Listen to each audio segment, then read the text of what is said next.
টাঙ্গাইলের কালিহাতীর এলেঙ্গা চরগা বসরা হয়ে ভুয়াপুর আঞ্চলিক মহাসড়কে সড়ক ও জনপদ বিভাগের ডাবল বিটুমিনাস সারফেস ট্রিটমেন্ট পদ্ধতিতে সড়ক সংস্কার কাজ শুরু হয়েছে। তবে সংস্কার কাজে পাথর, বিটুমিন ও কেরোসিন নিম্নমানের সংমিশ্রণের ব্যবহার এবং পুরনো খানাখন্দ সংস্কার না করেই কার্পেটিং করার অভিযোগ উঠেছে। 22 কিলোমিটারের মধ্যে 9 কিলোমিটারের কাজ শেষ হলেও সড়কের অবস্থা দিন দিন খারাপ হচ্ছে। এতে সিএনজি চালিত অটোরিকশা চালক সহ সাধারণ যাত্রীরা ক্ষতির মুখে পড়েছে।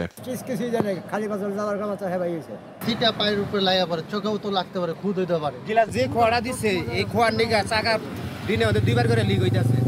বড় মাল নিয়ে গেছে আবার চলন্ত অবস্থায় পাথর ছিটকে যাত্রীদের গায়ে লাগছে এবং গাড়ির বিভিন্ন অংশ ভেঙে যাচ্ছে। সড়ক ব্যবহারকারীরা বলছে, সঠিক সংস্কার না করে নিম্নমানের কাজের ফলে সরকারের কোটি কোটি টাকা অপচয় হচ্ছে, আর এতে লাভবান হচ্ছে সংশ্লিষ্ট ঠিকাদার ও কিছু কর্মকর্তা। চাকা মুখা ফুটে গেছে গা, তারপরে গাড়ির গ্লাস মুলাস ভেঙে গেছে গা, কালকেও 2টা গাড়ির গ্লাস ভাঙছে। আগের রাস্তায় ছিল ভালো রাস্তা, অনেক ভালো বলার বাইরে, আর এখন যেভাবে কাজ করতেছে খোয়া দেয়া, এভাবে কাজ করলে আমাদের অটো, সিএনজি এগুলার মনে করেন যে চাক্কা নতুন চাক্কাগুলা কাটে গেছে। ভোগান্তি আমরা 3-4 ঘন্টা ধরে ভাই চাকা লিক হয়ে চাকা ফাইটে গেছে, প্রতিদিনই একই অবস্থা। অভিযোগ অস্বীকার করে ঠিকাদার দাবি করে নিয়ম মেনেই সড়ক সংস্কারের কাজ চলছে।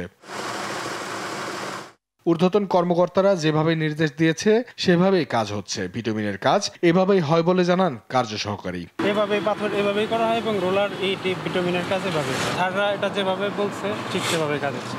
আপনাদের যদি কোনোই থাকে আমাদের রোডসে ইঞ্জিনিয়ার স্যারদের আছে, ইঞ্জিনিয়ার স্যারদের সাথে কথা বলা। তবে এ বিষয়ে ক্যামেরার সামনে কথা না বললেও ঠিকাদারের পক্ষে সাফাই গাইলেন সহজের নির্বাহী প্রকৌশলী সিনথিয়া আজমেরি খান। এলেঙ্গা হতে গোবিন্দাসী পর্যন্ত প্রায় 12 কোটি 58 লাখ টাকার প্রকল্প গ্রহণ করে সস কর্তৃপক্ষ।